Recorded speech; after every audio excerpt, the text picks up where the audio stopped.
नमस्कार दर्शक बंधु आपणकर जदि मीन राशि होइथाए तेबे एही भिडियोटी आपणक पई बहुत अधिक गुरुत्वपूर्ण रही कारण एही भिडियो रे एमिति ग्रहक गोचर बा परिवर्तन विषय रे आलोचना करिबा जी आपणकर एही रथयात्रा बा श्रीगुंडीचा ठारू आगामी 135 दिन को प्रभावित करिबा पई जाउछंती।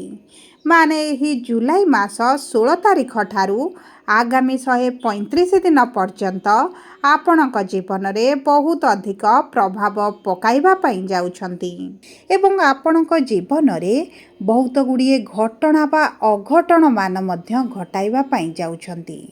एवं मने रखंतु एही रथयात्रा बा श्रीगुंडीचा परठारू आपणक जीवन में किछि एमिति आकस्मिक परिवर्तन आनिबे जहाँ आपण आशा मध्य करि नथिबे। देखंतु ज्योतिष शास्त्र अनुसार शनि को गोटे पापी ग्रह बोली कहा जाए, गोटे क्रूर ग्रह बोली कहा जाए एवं न्यायर देवता बा कर्मर स्वामी बोली मध्य कहा जाइथाए। एवं शनि को प्रभाव रे समस्तक जीवन रे किछि ना किछि अशुभ ही घटी थाए। आपणक शनि 7.5 धरंतु, शनि महादशा, शनि अंतर्दशा किंबा शनि अढ़ई हेउ किंबा आपणक कुंडली रे जदि भी शनि खराब स्थिति रे थांती तेबे आपणक जीवन रे किछि ना किछि अशुभत्व जीवन जाक लागी रही थाए। किंतु वर्तमान एही रथयात्रा परठारू शनि जेहेतु बक्री हेबा पई जाउछंती, शनिकर प्रभाव आहुरी द्विगुणित हेबा पई जाउछि। ता सहित शुभ कार्यर स्वामी, शुभ कर्मर कारक ग्रह एवं देवतांकर स्वामी, आशीर्वादर स्वामी देवगुरु बृहस्पति एही रथयात्रा परठारू अस्त हेबा पई जाउछंती। आपणकर शुभाशुभ फल को अधिकांश मात्रा रे कम करिबा पई जाउछंती। तेणु करी शनिकर प्रभाव बढ़िबा एवं गुरुंकर प्रभाव कमिबाटी आपणक जीवन रे बहुत गुड़िए क्षेत्र रे विभिन्न प्रकार परिवर्तन आनिबा पई जाउछंती। किंतु आपणक नक्षत्र अनुଯାयी आपणक भिन्न भिन्न क्षेत्र रे आपणक शुभ फल मिलिबो एवं अशुभ फल प्राप्ति हेबो। तेबे देखंतु आपणकर केउ क्षेत्र रे परिवर्तन हेबो, कोन प्रतिकार रहिछि, कोन करिले आपणकर अशुभत्व दूर हेबो ताहा एही भिडियो रे विस्तृत भाव रे आलोचना करिबी। सेति पई आपण आम सहित भिडियोर शेष पर्यंत जोड़ी होई रुहंतु। एबे आसंतु कार्यक्रमटी को आरंभ करिबा। किंतु भिडियोटी को आरंभ करिबा पूर्वरु जदि आपणकर भी मीन राशि होइथाए एवं आपण भी ईश्वर को आंतरिक भक्ति एवं विश्वास करंती तेबे भिडियोटी को लाइक करंतु। कमेंट बॉक्स रे जय जगन्नाथ, जय मां लक्ष्मी अवश्य लिखि दियंतु। ता सहित आम सह जोगाजोग करिबा पई भिडियोर मध्य भाग रे एक व्हाट्सएप नंबर टी दिया जाइछि। जो नंबर साहाय्य आपण आम सह जोगाजोग करी निजर नूतन कुंडली प्रस्तुत करि परिबे, कुंडली विश्लेषण कराई परिबे किंबा आपणकर चाकरी, विवाह, व्यवसाय, प्रेम संपर्क, शिक्षा, स्वास्थ्य, संतान को नहीं किछि समस्या रही ताहार सहजरे एवं स्वल्प मूल्य रे समाधान करि परिबे। सेतिपई आपण आम सहित भिडियोर शेष पर्यंत जोड़ी होई रुहंतु एवं व्हाट्सएप नंबर माध्यम रे आम सह जोगाजोग करी खूब कम मूल्य रे आपणक समस्यार समाधान करंतु। एबे आसंतु कार्यक्रमटी को आग को बढ़ाइबा एवं जानिबा केउ केउ बड़ परिवर्तन आपणक जीवन रे आसिबो एही रथयात्रा परठारू एही प्रमुख ग्रह मानकर राशि परिवर्तन, चलन परिवर्तन रे आपणक जीवन रे देखंतु शनि 7.5 प्रभावरू शनिकर लग्न भाव रे उपस्थित हेबाटी आपणकर स्वास्थ्यगत समस्याटी बढ़ाउथिला। किछि ना किछि स्वास्थ्यगत समस्या लागी रहुथिला। आपण ऋण आनिथिले, आपणकर आर्थिक समस्या बढ़िबा सहित ऋण करजरू आपण मुक्ति पाई पारु नथिले। ऋण करज बढ़ुची सते किंतु कमिबार नाम नेउ नाही एवं ता सहित ऋणर भार हेउ बा परिवार रे अन्य कोनोसी कारण को नहीं खुशीर वातावरण रही नाही। आपण मानसिक स्तर रे सुखी नाहांती। आपणकर अजथा खर्च गुड़ाई हेउची। विद्यार्थी मानकर शिक्षा क्षेत्र रे तो बहुत अधिक समस्यार सम्मुखीन हेउछंती। चाकरी पाई बारंबार चेष्टा करी विफलतार सम्मुखीन एवं निराशता देखिबा पाई मध्य पड़ुची। अजथा खर्च सहित मान सम्मान मध्य କୌଣସି ନା କୌଣସି କାରଣକୁ ନେଇ ହାନି ହେବାରେ ଲାଗିଛି। ସନ୍ତାନ ସନ୍ତତିକୁ ନେଇ ତ ବହୁତ ଅଧିକ ଚିନ୍ତିତ ରହୁଛନ୍ତି। ବ୍ୟାପାରରେ ଆପଣଙ୍କର ପୂର୍ବ ଭଳି ଆଉ ଲାଭ ନାହିଁ। ଗୋଟେ ପ୍ରକାରରେ ଆପଣ ଲସ୍ ଦେଖୁଛନ୍ତି। ପ୍ରେମ ଜୀବନ, ଦାମ୍ପତ୍ୟ ଜୀବନରେ ଛୋଟ କଥାକୁ ନେଇ ସମସ୍ୟା କଳହ ଲାଗି ରହୁଛି। ମାନସିକ ଦୁଶ୍ଚିନ୍ତାରେ ରହୁଛନ୍ତି।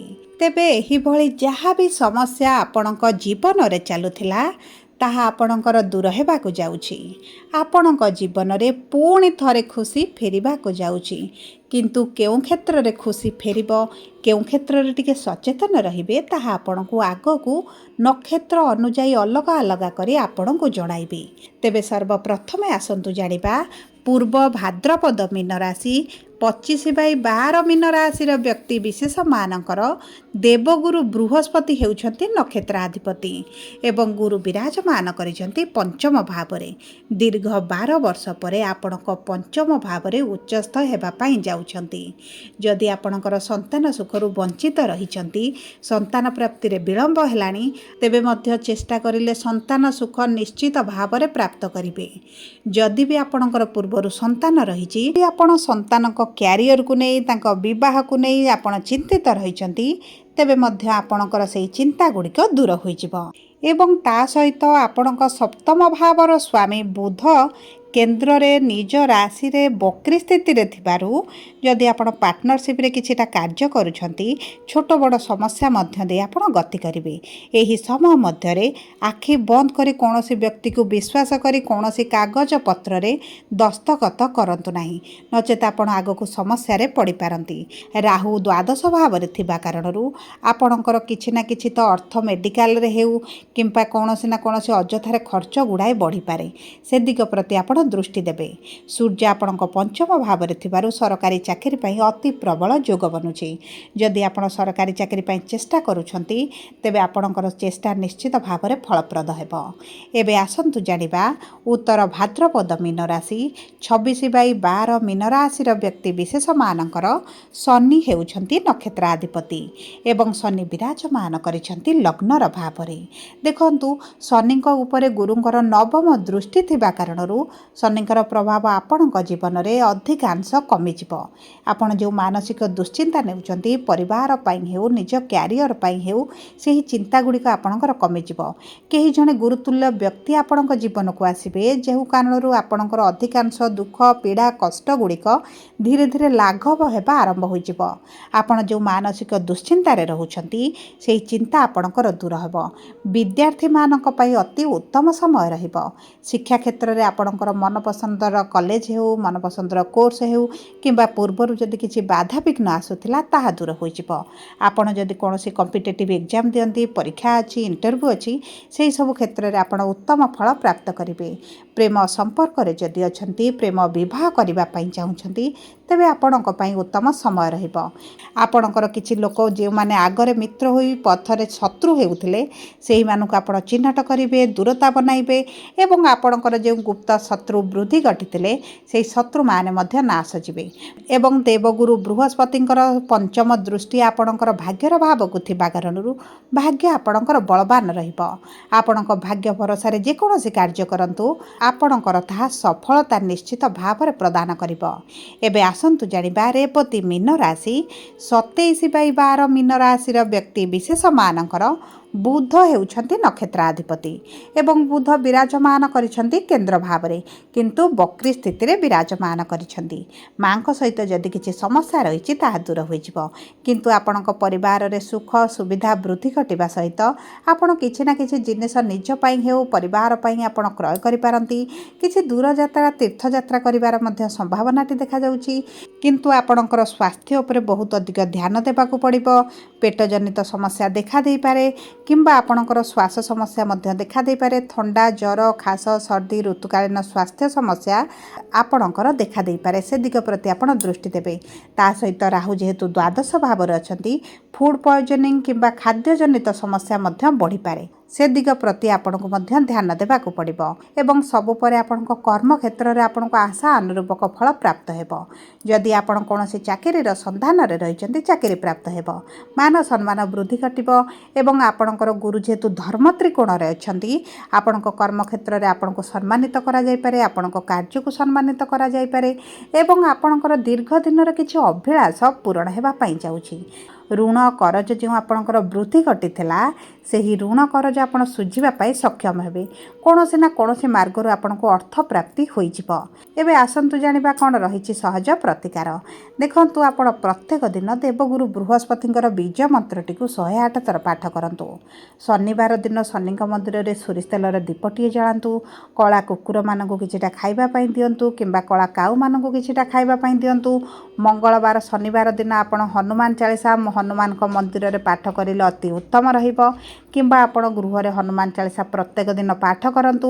छोट पक्षी मानक किछटा दाना दियंतु आपणक पई अत्यंत शुभदायक रहिबो। जदि आपणकर मीन राशि होई थाए वीडियोटी किभଳି लागला कमेंट बॉक्स रे लिखि जणातु। धन्यवाद।